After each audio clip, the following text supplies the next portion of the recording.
Alhamdulillah alladzi khalaqal insan fasawwa lahul arkan wa kammalahu bil ihsani wa adda lahul jinan.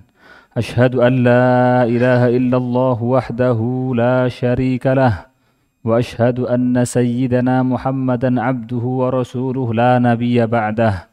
Allahumma fasalli wa sallim wa barik wa karrim wa majjid wa azim ala sayyidina wa habibina maulana Muhammadin wa ala alihi wa sahbihi wa tabi'in wa man tabi'ahum bi ihsanin ila yaumiddin wa ba'd. Fa ya ibadallah fa inni musikum wa iyaya nafsi bitaqwallah falnattaqillaha ya ibadallah wal nuhsin yarhamunallah inna rahmatallahi qaribum minal muhsinin. Ma'asyiral muslimin wa zumratal mu'minin rahimakumullah. Alhamdulillah, pertama kita panjatkan syukur kita kepada Allah atas nikmatnya. Kita panjatkan segala puji kita kepada Allah bahwa Allah Subhanahu wa taala memang berhak untuk mendapatkan sifat-sifat yang paling sempurna dan Allah suci dari semua sifat yang kurang dan sifat kelemahan. Salam salam kita haturkan kepada baginda besar Muhammad sallallahu alaihi wasallam yang mana beliau adalah wasilah kita untuk mengenal Allah Subhanahu wa taala. Maka melalui beliaulah kita tahu apa yang kita sembah. Melalui Nabi sallallahu alaihi wasallam kita tahu apa yang diperintah. Melalui beliau juga kita tahu apa yang dilarang. Maka kita haturkan salawat kita dan salam kita sebagai bentuk terima kasih kepada beliau dan juga kita haturkan kepada keluarganya, sahabatnya dan kita sebagai umatnya yang mudah-mudahan kelak kita mendapat syafaat dari beliau dan mudah-mudahan kelak kita digabung dengan para anbiya wal mursalin wasyuhada wassalihin di dalam surga Allah, amin ya rabbal alamin. Tentu khotib tidak lupa pada kesempatan kali ini untuk berpesan, berwasiat agar kita senantiasa meningkatkan ketakwaan kepada Allah Subhanahu wa taala, di mana tidak ada khotib di mimbar yang mulia ini di semua masjid yang ada di dunia kecuali mengajak untuk bertakwa kepada Allah Subhanahu wa taala. Yang mana bertakwa hakikatnya adalah melaksanakan semua yang diperintahkan oleh Allah dan juga menjauhi larangan-larangannya. Jamaah yang dimuliakan Allah, ada sebuah hadis yang luar biasa. Hadis ini bahkan dijuluki oleh para ulama disebut dengan Ummus Sunnah. Kalau dalam Quran ada Ummul Kitab, yaitu yang dikenal dengan Al-Fatihah, maka ulama menyebutkan ada hadis yang disebutkan sebagai Ummus Sunnah karena mengandung dasar-dasar agama di dalam hadis ini. Hadis ini riwayat dari Umar ibn Khattab radhiyallahu anhu. Beliau bercerita di awal-awal hadis ini. Beliau mengatakan bainama nahnu julusun inda Rasulillah sallallahu alaihi wasallam zata yaumin. Kata beliau, ketika kami duduk bersama Nabi sallallahu alaihi wasallam pada satu hari, itala alaina rajulun shadidu bayadis thiyab, shadidu sawadis sya'r la yura alaihi atharus safar. Beliau bercerita, tahu-tahu tiba-tiba ada seorang laki-laki yang datang kepada kita, kata beliau.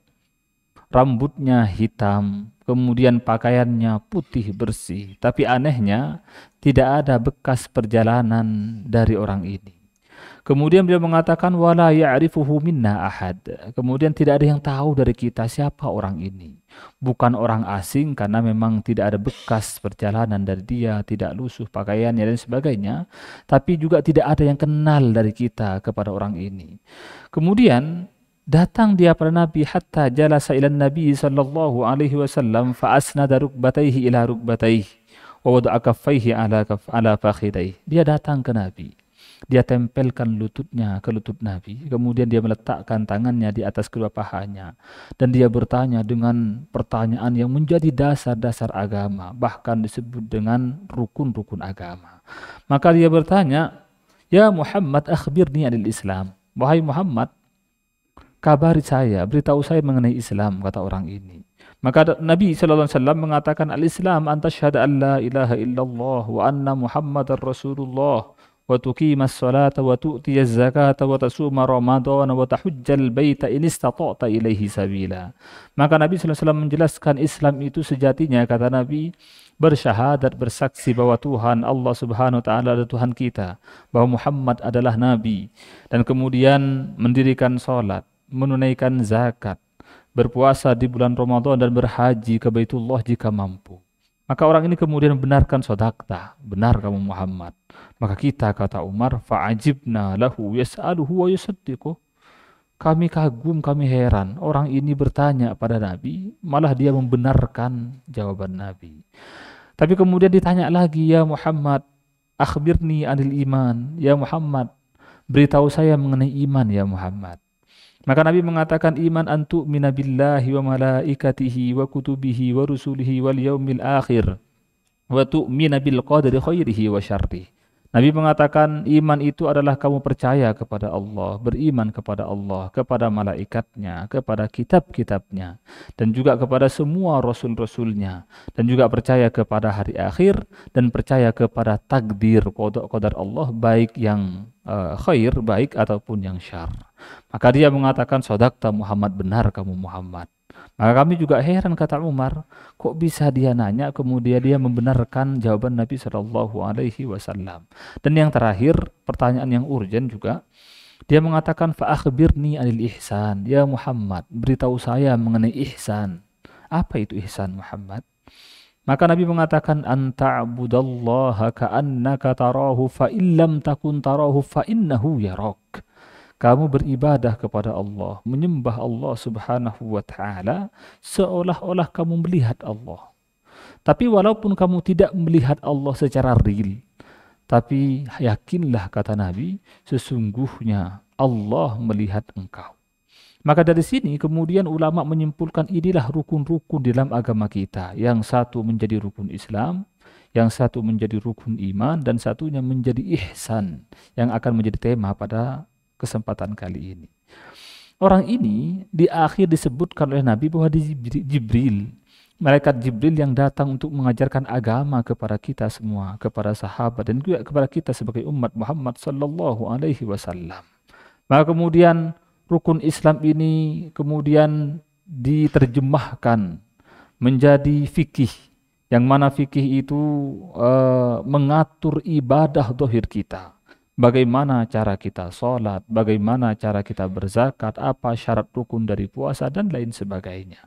Kemudian iman itu diterjemahkan oleh para ulama menjadi ilmu akidah, ilmu kalam, di mana dibahas di dalamnya mengenai keyakinan kita, bagaimana kita yakin tentang Allah, apa yang harus kita yakini, apa yang harus kita yakini mengenai Rasul-Rasulnya, kitabnya, dan lain sebagainya.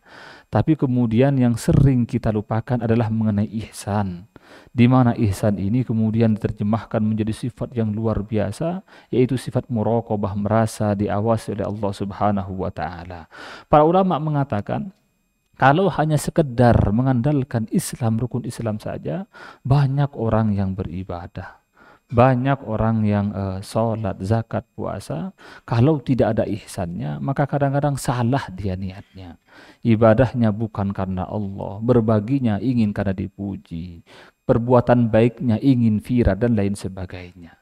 Kalau hanya mengandalkan iman, banyak orang yang percaya kepada Allah, percaya Allah itu ada, percaya Allah pencipta alam semesta, tapi dia tidak mempunyai dorongan untuk menyembah Allah Subhanahu wa Ta'ala, untuk beribadah kepada Allah Subhanahu wa Ta'ala. Maka sangat penting bagi kita untuk menanamkan ihsan di dalam diri kita, di mana kata Nabi, ihsan itu kamu menyembah Allah, beribadah, berbuat baik seolah-olah Allah di depan kamu, seolah-olah kamu melihat Allah. Tapi walaupun kita tidak melihat Allah secara langsung, tapi percayalah bahwa Allah Subhanahu wa Ta'ala melihat kita. Maka kemudian para ulama kemudian mendatangkan banyak sekali dalil-dalil di dalam Al-Quran bahwa sungguhnya Allah memang tahu, memang Allah melihat apa yang kita lakukan. Ada sebuah ayat surah Al-Qaf ayat 16 di mana Allah menjelaskan dengan sangat-sangat indah dan sangat-sangat detail, di mana Allah mengatakan, a'udzu billahi minasyaitonir rajim wa laqad khalaqnal insana wa na'lamu ma tuwaswisu bihi nafsuh wa nahnu aqrabu ilaihi min hablil warid. Allah mengatakan, dan telah kami ciptakan manusia, kata Allah, dan kami tahu, kata Allah, apa yang terbersit di hatinya. Allah tahu apa yang kita bicarakan di dalam hati kita. Bahkan Allah mengatakan, wa nahnu aqrabu ilaihi min hablil warid, kami lebih dekat kepada manusia ketimbang urat nadinya, kata Allah.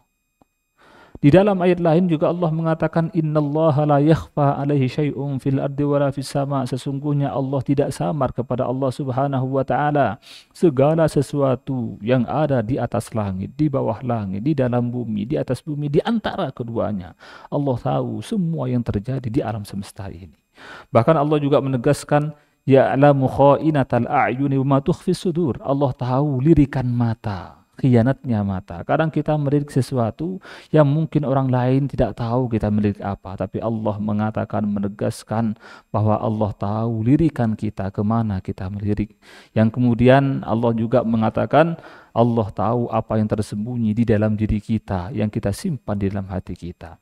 Inilah keyakinan yang harus kita miliki bahwa Allah mengetahui semua perbuatan kita. Allah tahu apa yang kita lakukan. Allah mendengar apa yang kita ucapkan.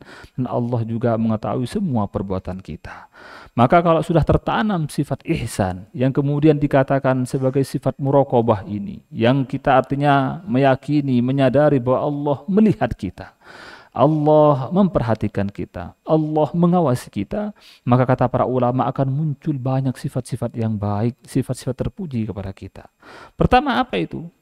Maka akan muncul kesadaran bahwa Allah Subhanahu wa taala Maha yang sempurna. Allah Tuhan yang Maha melihat, Maha mengetahui, Maha berkuasa dan lain sebagainya. Kemudian akan muncul juga sifat khasyah minallah, sifat takwa, rasa takut kepada Allah. Maka juga akan muncul juga dorongan untuk taat kepada Allah. Karena kita tahu Allah melihat kita. Kita tahu Allah Subhanahu wa taala memerintahkan kita dengan perintahnya, maka timbul dorongan kita untuk menggapai perintahnya. Karena Allah senantiasa mengawasi, kita semangat untuk melakukan ibadah kepada Allah Subhanahu wa taala. Dan yang terakhir kata para ulama, maka akan muncul sifat haya minal ma'asi, muncul sifat malu untuk melakukan perbuatan-perbuatan maksiat, perbuatan-perbuatan pelanggaran, perbuatan-perbuatan pembangkangan kepada Allah Subhanahu wa taala. Banyak dari kita yang percaya kepada Allah, mukmin dia, muslim dia, tapi dia tidak malu untuk melakukan maksiat, padahal Allah tahu apa yang dia lakukan. Banyak dari kita yang lebih malu kalau ketahuan orang lain. Kalau dia melakukan perbuatan dosa, malu dia kalau keburukannya terekspos di media sosial.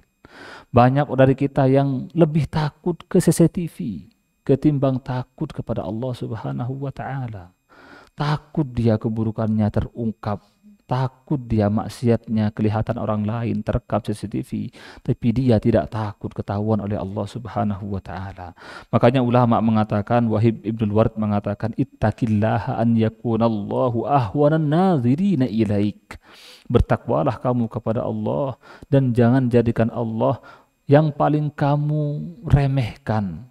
Kamu bukan anggap apa-apa dari orang-orang yang melihat kamu. Jangan jadikan Allah sebagai sesuatu yang paling kamu remehkan ketika melihat kamu. Takut kita ketahuan orang lain, takut kita ketahuan CCTV, tapi kita tidak pernah khawatir Allah melihat apa yang kita lakukan. Maka jika tertanam sifat muraqabah ini, tentu kita akan malu untuk bermaksiat kepada Allah Subhanahu wa taala. Oleh karenanya marilah kita tanamkan sifat muraqabah ini, karena sifat muraqabah dan ihsan ini sejatinya adalah bahan bakar kita yang mendorong kita untuk beribadah kepada Allah Subhanahu wa taala. Marilah kita tanamkan ihsan ini, karena ihsan inilah pelengkap dan penyempurna dengan keimanan kita kepada Allah Subhanahu wa taala, sehingga kita menjadi hamba-hamba yang benar-benar mendekat kepada Allah, benar-benar beribadah kepada Allah dengan ibadah sebaik-baiknya. Demikianlah khutbah singkat ini, semoga ada manfaatnya, semoga Allah senantiasa mengampuni dosa-dosa kita, semoga Allah senantiasa membuat kita istiqomah dalam beribadah kepada Allah Subhanahu wa taala, dan semoga Allah memanjangkan umur kita, melancarkan rezeki kita, dan juga menutup ajal kita dengan husnul khatimah membaca la ilaha illallah Muhammadur Rasulullah. Barakallahu li wa lakum fil Qur'anil azim wa nafa'ani wa iyyakum bima fihi minal ayati wadh-dhikril hakim wa taqabbala minni wa minkum tilawatahu innahu huwas samiul alim. Aqulu qawli hadza wa astaghfirullahal azim li wa lakum fastaghfiruh innahu huwal ghafurur rahim.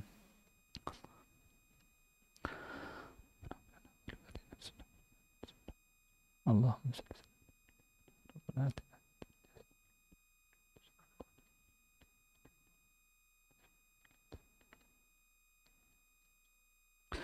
Alhamdulillah hamdan katsiran kama amar wa ashkuruhu wa qad ta'adzana bizzati liman syakar. Ashhadu an la ilaha illallah wahdahu la syarika lahu irghaman liman jahada bihi wa kafar. Wa ashhadu anna sayyidana Muhammadan abduhu wa rasuluhu sayyidul insi wal bashar wa ala alihi wa ashabihi mattasalam bi adri wa bi ahbar amma ba'du.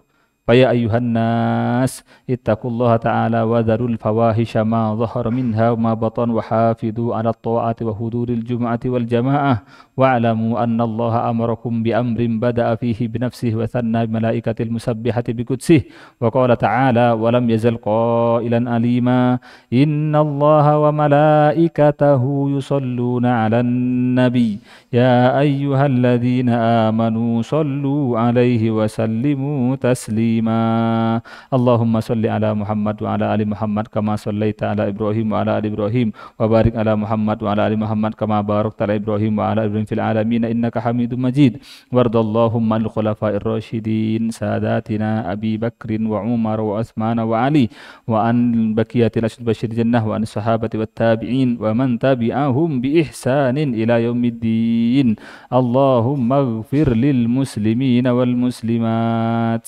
والمؤمنين والمؤمنات الأحياء منهم والأموات برحمتك يا واهب العطيات اللهم ادفع عنا الغلاء والوباء والزنا والزلازل والمحن وسوء الفتن ما ظهر منها وما بطن عن بلدنا هذا خاصة وعن بلاد المسلمين عامة يا رب العالمين اللهم اجعل جمعنا هذا جمعا مرحوما وتفرقنا من بعده تفرقا معصوما ولا تجد فينا ولا معنا ولا من يتبعنا شقيا ولا مطرودا ولا محروما ربنا آتنا في الدنيا حسنة وفي الآخرة حسنة وقنا عذاب النار عباد الله إن الله يأمر بالعدل والإحسان وإيتاء ذي القربى وينهى عن الفحشاء والمنكر والبغي يعظكم لعلكم تذكرون فاذكروا الله العظيم يذكركم واشكروه على نعمه الأكبر والله يعلم ما تصنعون